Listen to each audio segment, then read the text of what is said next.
welcome back to the Claremont Classic Garage. Today we're going to start reassembling our E4OD transmission for the old RV. We've got our manual here ready to go, and as usual, we'll be stumbling and bumbling our way through it, trying to make do without all the special tools they say we need. We've made it this far. Let's see if we can make it the rest of the way. We've got the case all cleaned out and blown out, and we could start loading in parts. First thing in is the low reverse clutch piston. It just goes all the way down in the bottom and pops in. So we're going to oil it up and pop her in. Next in is going to be the low reverse clutch piston return spring. And you can see there, it just goes down over that. Now, we see this hub down there with 5 bolt holes. This is the low reverse clutch one-way clutch. The low reverse one-way clutch. Now you'll see it's got an oil hole. It's very important that that lines up with that passage right there. You'll see it's really hard to see, but there's an oil hole in that bushing, which lines up with this. This is fed oil by the output shaft, and it lubricates this bushing. And oil comes up through this cavity, goes into this, and there's a cross-drilled passage that goes out to lubricate the rollers in this one-way clutch. We'll use this old stud to guide it in. Then we install 5 of these bolts.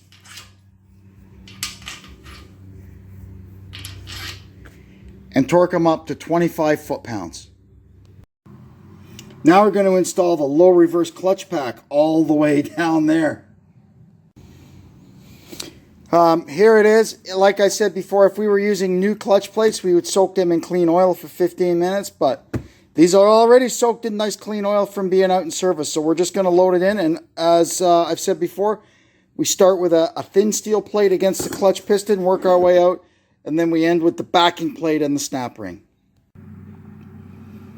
And that's how it looks once it's all in. Now we're going to put the output shaft in. So we glue up the back of this thrust washer here, and it goes on. Well, we glue it up with some grease, not glue. And it goes on there like that. Here's our 7-tooth output shaft. I cleaned up the bearing surfaces. We've installed the park gear or sprocket onto it. Oiled up the thrust side of this wheel, and we can stick it in the back of the transmission. Now we're going to install the output shaft hub. We start by gluing a thrust bearing onto it. And then we're going to slide it in over the output shaft, and there's a snap ring that goes on the back side of it. Next in is going to be the reverse planetary. It's got a thrust washer on each side of it, and it's held into the drum we just put in with a snap ring. And there's all that stuff in. Now we have to install this abomination. Now, they show you, I kind of followed the instructions and built it all up. They show you a special tool that grab it and just lower it down in. Well, you know, we don't have that. So what we're going to do is I'm going to flip it back over, and I'll try my best to load it in piece by piece, and we'll see how that goes. Well, we did it. It took a lot of jiggling and wiggling, but you can see we got it all in, one piece at a time. Now we can install the band. It goes down in there around the drum, and you can see there's a little pin cast into the housing. That's what one end of it goes against, and then the other end of it, the rod on the servo will contact it. It's ambidextrous. The band can go in either way. Now we can oil up the bore and install the servo. And you can see inside there how it operates the band. Now we're going to install the intermediate clutch around this drum here. Now we can install the center support. We start by greasing or gluing this big thrust washer onto the back of it. Then we lube up all of this stuff and drop it in. And we have to get these holes lined up so we can put the bolts through the bottom of it. Now we place the overdrive clutch return spring in there. And the overdrive clutch assembly is going to get lowered down there. We have to line up this screw hole with that hole there. Now I need to find a way to push this thing down about 1/4 of an inch so I can get the snap ring in. We have to deflect this diaphragm spring here so we can get this clutch assembly down, or clutch piston assembly down, so we can get the snap ring in around it. I'll work on that. This is a little unorthodox, but it worked and the snap ring is in. That's all that matters. And for now, we have installed our original feed bolts just to hold everything in place. When it's time, we'll get our new ones, get them in there and get them torqued to spec. Now we put in the new feed bolts and torque them to spec. This one is 10 foot-pounds and these two are 13. Now we can install this. It's the overdrive planet and the coast clutch, I believe, is in there. Now we can install the overdrive clutch. Now it's time to put in the pump. I've got the pump gasket from our kit and made sure it matches what we took out of there, and it does. We've got the pump ready. There's 2 thrust washers that go on the back of it. And this is always the best part of an automatic transmission. When you get to the end, you're putting the last thing in and there's no thrust washers left over. Especially in one that has as many as this one does. I've got a couple of guide bolts in here and we'll just slowly lower it down in. We'll probably have to pull it in with the bolts a little bit. I'm not sure. We'll see how it goes. We're going to put a little sealant under the heads of the oil pump bolts, and then we'll turn them all in, and they get torqued to 23 foot-pounds. That's super duper. Now we can start installing our shift shaft and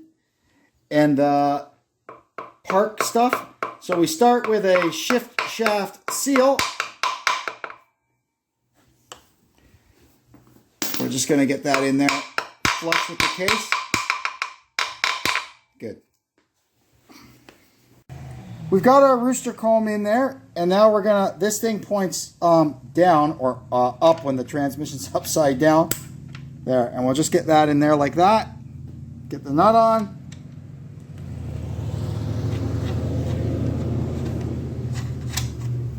There we go. Once we've got this much together, we just drop a punch down there to make sure we've got the groove in our shaft lined up with the little hole. And then we'll just get our little thingy there, and there we are.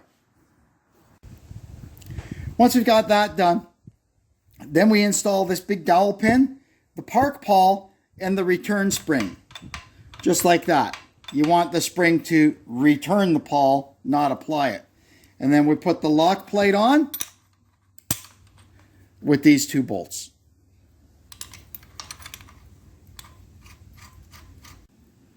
Now we'll make sure it works. We'll put it in park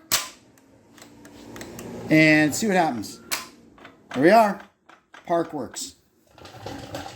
Reverse, neutral, drive, 2, 1.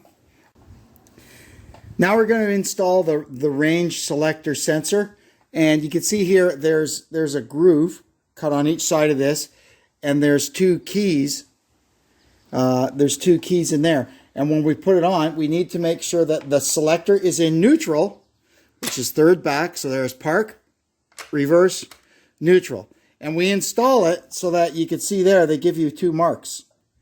There's neutral, and it has to line up there on the sensor.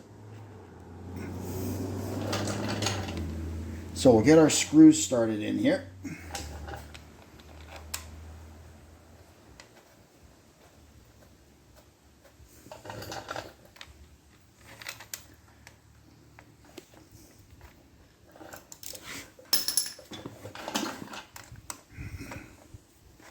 And get that lined up perfectly.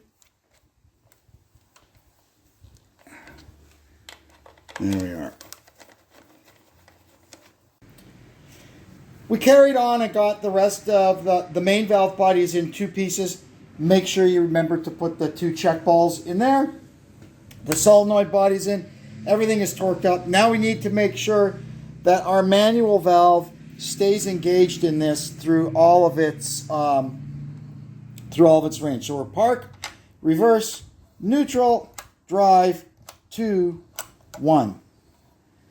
And kind of ram it back and forth a couple of times, because sometimes the shifting is not all that gentle in the car, but it's good. Now we can pop in our oil filter, and as we discussed before, this is the one with the long pickup tube for our 4x4 pan. And we oiled up the O-ring, and it just pops in, and just like that. There we go. That's in there, and the oil pan holds it in. We've got our later style 4-wheel drive oil pan and the reusable gasket just kind of sitting there.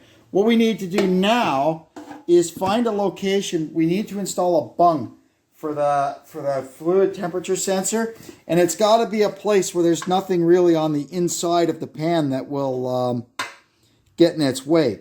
So you can see here we've got this whole corner here is wide open, so we could put it maybe there. It's not going to interfere with the bolts if it's right about there. We could also maybe put it, I wonder, is there anything there at the back of that? It's got to be kind of down in the bottom. You want to make sure it's in the oil. But see, that gets close to the edge of the filter. Now back here, you've got the, oh, Deb says, what about there? Then let's see.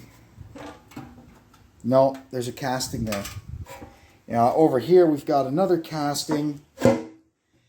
This corner in the front here isn't too bad. You can see it. There's nothing really there, so I think I'm probably going to put it there, down low in the probably about there. So we'll. It's just a bulkhead fitting. So we'll drill a hole in there and install this like that. Oil pan is on and torqued. Made sure the drain plug was tight, and I just stuck a pipe plug in here where the temperature sensor is going to go. Now they want us to put it up on end and get this stuff in. The input shaft goes in next, and then I guess I'll have to read the instructions. I think we drop the torque converter on.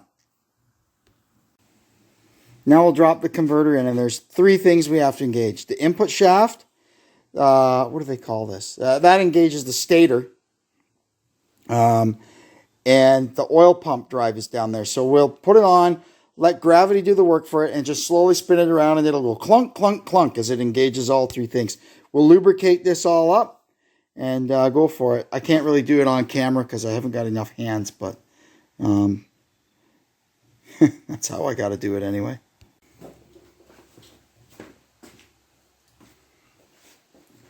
When we put the torque converter in, we have to just kind of sit it on there, let gravity do its thing, and slowly spin it around.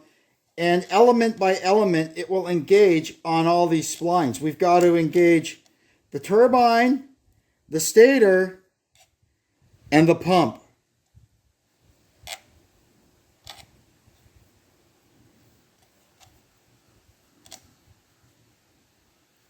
The turbine or the impeller? I don't know. I'm not good with my theory.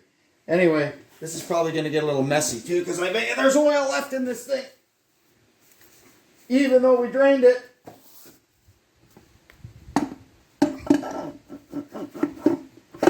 So you just slowly turn it. There we go. There we are. She's in. Alrighty. And you just use an old wrench or whatever you can find to just stick on there to keep the torque converter from falling back out. We don't want that. Now we can close up the back of it. I got the tailstock cleaned up. I popped a new seal in it. I wasn't quite sure if I was going to change the seal or not because the one that was in it had the nice big bellows on it. But I decided to change it. Hell with it. Now we can install our dual purpose speedometer drive. It's got electric to run the transmission and cable to run the speedometer.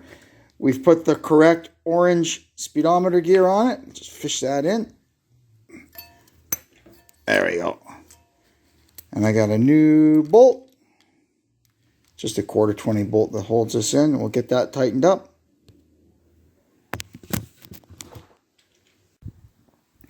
And that's it. She's done. I stuck a yoke in the end of it to seal it up.